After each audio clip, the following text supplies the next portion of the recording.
संत चरणामृत की महिमा का हमने प्रत्यक्ष दर्शन किया है। अच्छा, ये जो शोधित जल है, शोधित, ये बोतल में जो पानी आता है, शोधित पानी आता है, ये कितने दिन तक ठहर सकता है?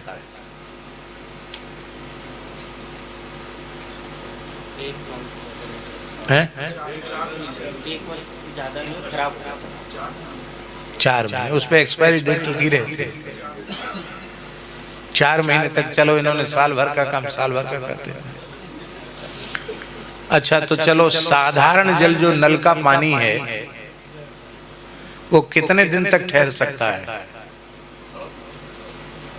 जब जो शोधित किया हुआ जल है, क्या कहेंगे आजकल की भाषा में, मिनरल वाटर, वो 4 महीने चल सकता है, तो साधारण नल से भरा हुआ पानी कितने दिन चलेगा? महीना 1.5 महीने में खराब हो जाएगा। –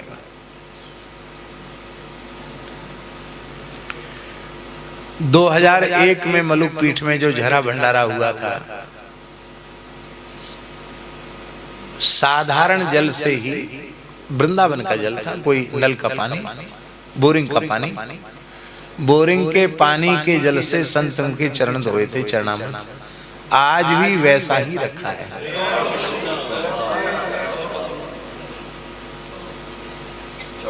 24 वर्ष हो गए, ज्यों का त्यों रखा है। जैसे गंगा जल में विकृति नहीं आती, ऐसे संत चरणामृत में विकृति नहीं, हमारे पास अभी भी रखा है।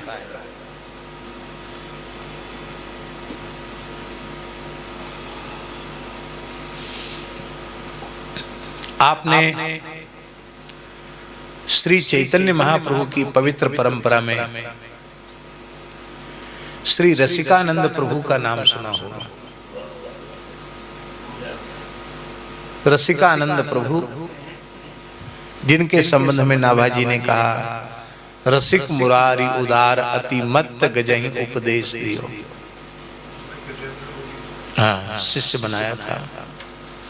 और जिन्होंने सदैव श्री गोपीनाथ जी के श्रीअंग में प्रवेश किया, रेमुना में क्षीरचोरा गोपीनाथ जी में सदैव श्यामानंद प्रभु ने, रसिकानंद प्रभु ने भगवान के श्रीअंग में प्रवेश किया।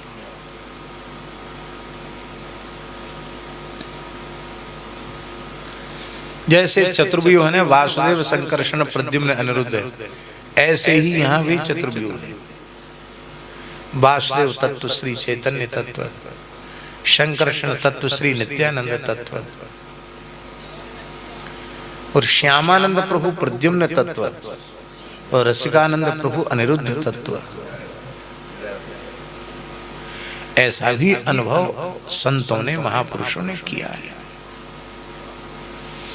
और रसिकानंद प्रभु, बहुत ध्यान से सुने, रसिकानंद प्रभु उन्होंने ठाकुर जी को इष्ट माना और संत चरणामृत को अति इष्ट माना। इसलिए संतों का चरणामृत धोकर माट के माट भर के रखते थे उच्च सिंहासन पर, उसी को चंदन लगाते, उन्हीं की आरती करते, उन्हीं की पुष्पमाला, उन्हीं को भोग लगाते, उनकी परिक्रमा करते रहते। और जब पीते थे तब संत चरणामृत ही पीते थे, दूसरा पानी नहीं पीते थे। सुनाया? प्रियादासी लिखते हैं, संत चरणामृत के माट भरे रहे, बड़े बड़े माट मटका भरे रहते थे। लगभग 500 वर्ष हो गया रसिकानंद प्रभु को। आज भी उनके द्वारा उतारा हुआ चरणामृत राधा श्याम सुंदर मंदिर में विराजमान है। उसी जल में अभी भी सुरक्षित है। 500 साल हो गए लगभग।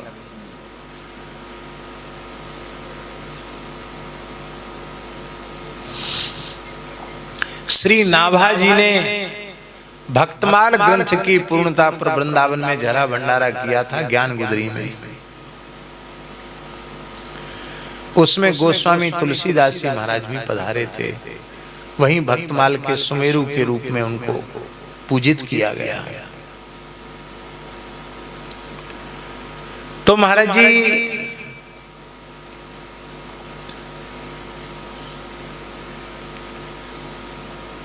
उस समय भी नाभाजी ने चरणामृत उतारा था। जब भक्तमाल ग्रंथ पूरा हुआ, जरा भंडारा हुआ, तो नाभाजी ने चरणामृत उतारा था। वह नाभाजी के हाथ से उतारा हुआ संतों का चरणामृत आज भी वृंदावन के निम्बार्क कोट नाम का निम्बार्क संप्रदाय का स्थान है, वहां आज भी वही चरणामृत विराजमान है। सैकड़ों वर्षों से सुरक्षित है, उसमें विकृति नहीं आई।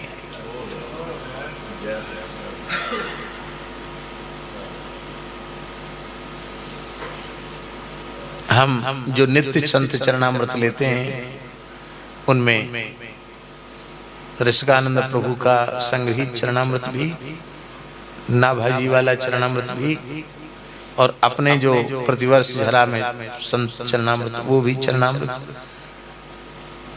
और गोकुल भवन अयोध्या जी में परमहंस श्री राम मंगल दास जी महाराज नाम के सिद्ध पुरुष हुए, उनके यहाँ गुरु नानक देव जी का चरणामृत विराजमान है।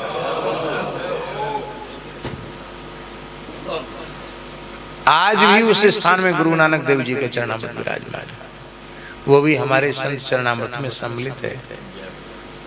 हम सवेरे स्नान के बाद भजन नियम तो करते ही नहीं, कोसों दूर हैं, बाकी इतना काम जरूर कर लेते हैं। स्नान करके सबसे पहले जगन्नाथ जी का महाप्रसाद, पहला काम यही है। निर्माल्यम जगदीशस्य नाशित्वा स्नामि किंचन इति सत्य प्रतिज्ञो वह प्रत्यम तच्च भक्षयेत् सर्व पाप विशुद्धात्मा शुद्धांत करणो नरः सशुद्धम वैष्णव स्थानम क्रमाद्याति संशया। स्कंद पुराण में जब से यह हमने पढ़ा तब से नित्य प्रति लेने का भाव रहता है।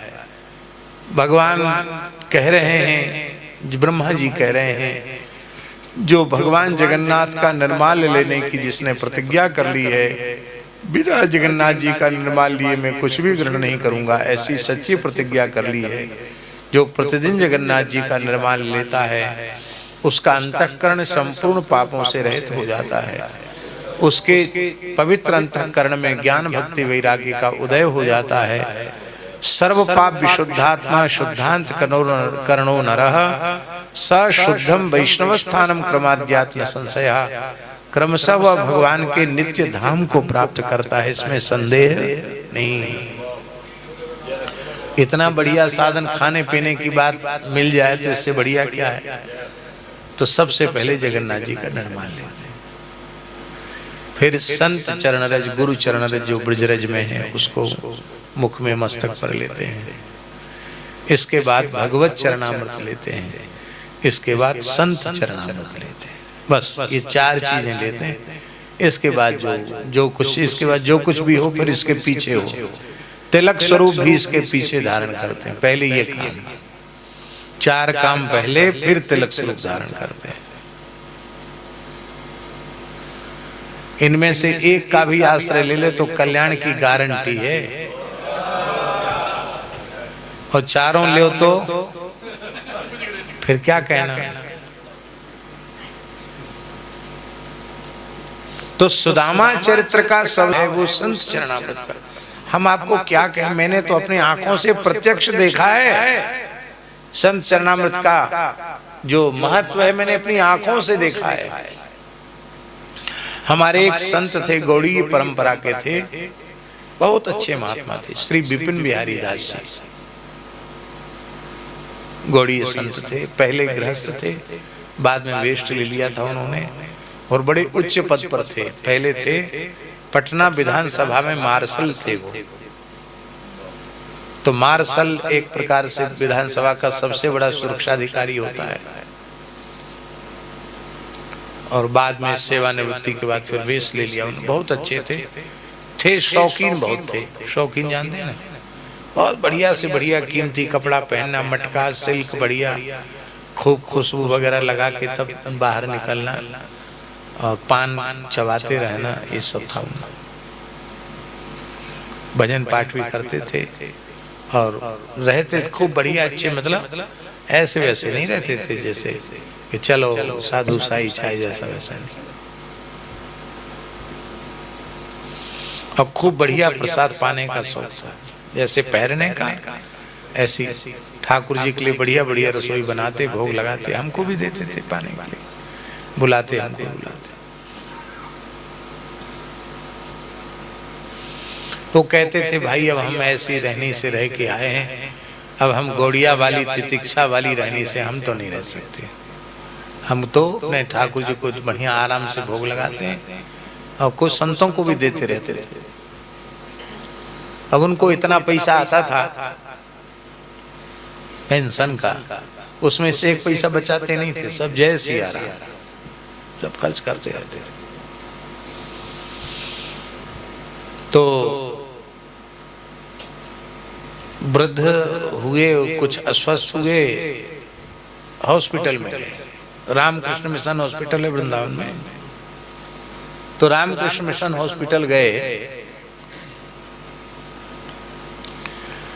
हमें जानकारी नहीं थी, हम 2-3 दिन नहीं जा पाए बीच में।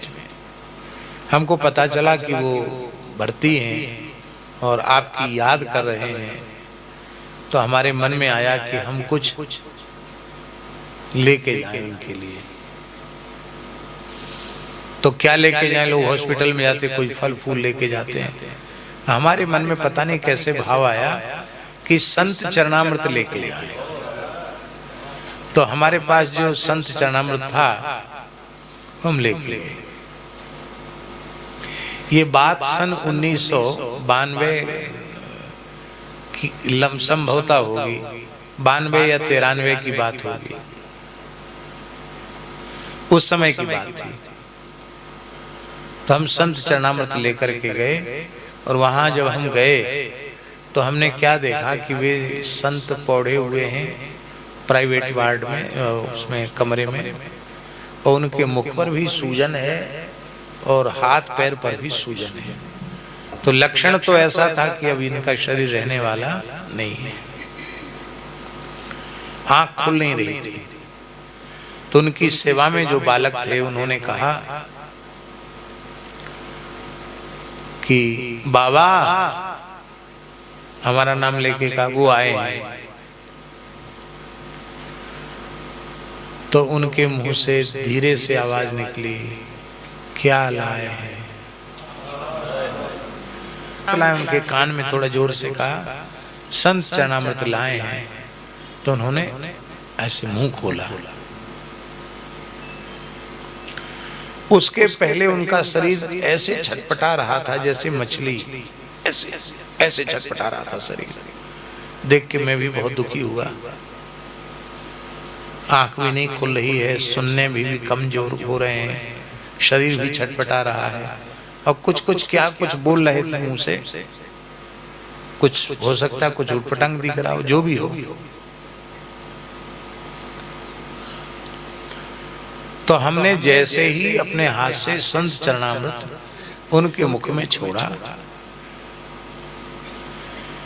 कि जैसे स्विच दबाती बिजली जल जाती है, ऐसे चरणामृत पहुंचते ही उनके शरीर की वेदना तत्काल समाप्त हो गई और वे एकदम शांत हो गए। उनके चेहरे पर प्रसन्नता खिल उठी। आंख तो नहीं खोली उन्होंने, पर उन पे चेहरे पर बहुत प्रसन्नता छा गई। तो पहले तो ऐसे लगता था कि बहुत वेदना है इनको, और चरणामृत लेते ही लगा कि बहुत खुशी है। भाई बहुत कष्ट हो तो चेहरे पे दिख जाता है नहीं भाव, अब प्रसन्नता का भाव भी दिख जाता है, मुस्कुरा रहे हैं। और उन्होंने हाथ जोड़कर कहा, पहले तो हाथ नहीं चल रहे थे, ऐसे हाथ जोड़ के उन्होंने कहा, आपके इस उपकार के हम ऋणी हैं।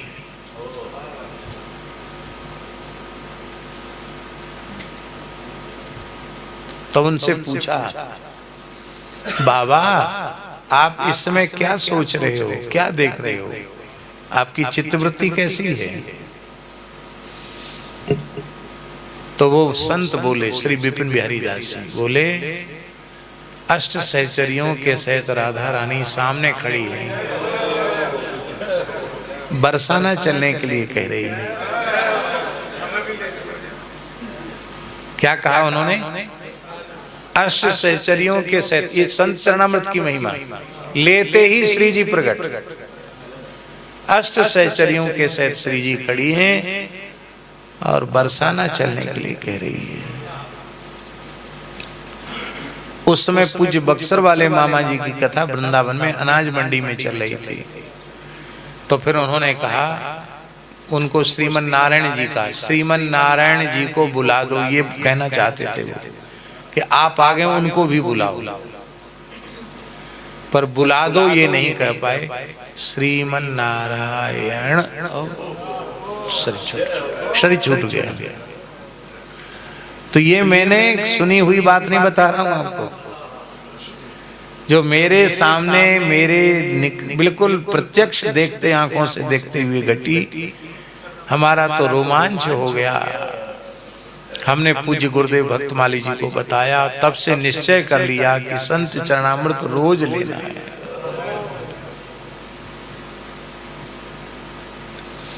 एक छोटे से गांव में हम अपने गुरु महाराज के साथ थे। टीकमगढ़ जिले का गांव है मध्य प्रदेश में, बंधा गांव।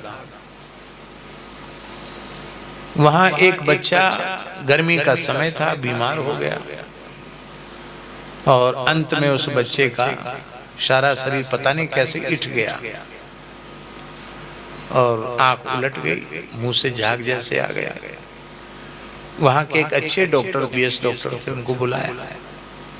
उन्होंने देखा, बोले इसके जीवन की आशा नहीं है, मतलब ये बालक में अब चेतना, अब इसके जीवन की आशा नहीं है।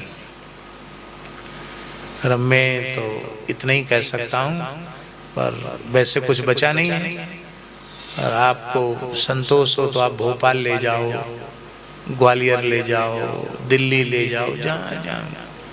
मेरे विचार से इलाज में कुछ बचा नहीं। ऐसा कह के डॉक्टर साहब, ब्राह्मण देवता थे बेचारे, बहुत योग्य डॉक्टर थे, उन्होंने अपना थैला उठाया और वो कुछ भी बस चुपचाप नीचा सिर करके चले गए। मैंने डॉक्टर ने तो कह दिया कि ये गया।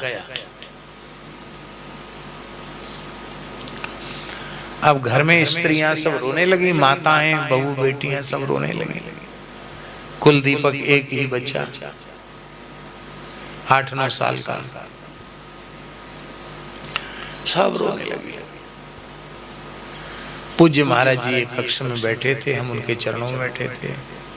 उनके घर के जो बड़े बूढ़े थे, नारायण दास जी, उनके पोता था वो, तो नारायण दास जी आए और उन्होंने मेरे आंखों के सामने महाराज जी का चरण धोया। घर के लोगों से कहा, रो मत, रो मत, संत घर में बैठे, रो मत। चरण धोया। महाराज जी कुछ नहीं बोले, हरिश शरणम बोलते रहे। उनका चरण धोया और चरण धो करके जिस बालक के शरीर में चेतना का कोई लक्षण नहीं था, अब उसके ऊपर छिड़का वो संत चरणामृत। थोड़ा मुंह में डाला, थोड़ा शरीर पर छिड़का।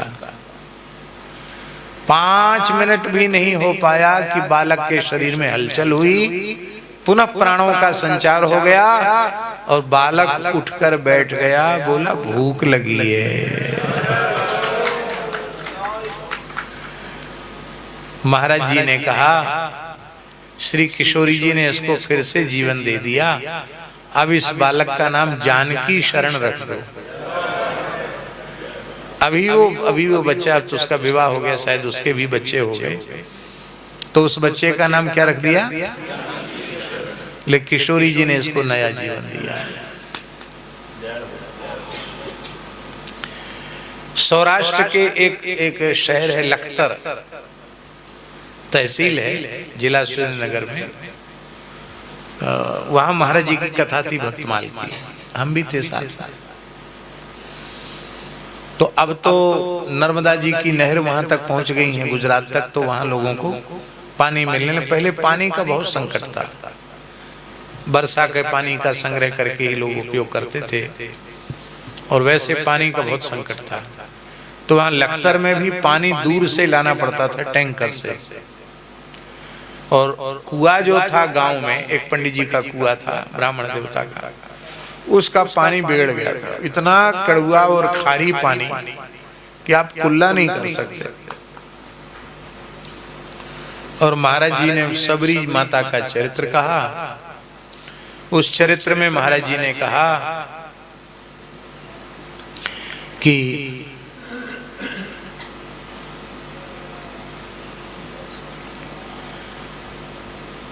सरोवर का जल दूषित हो गया था, शबरी जी के चरण रज से पवित्र हो गया।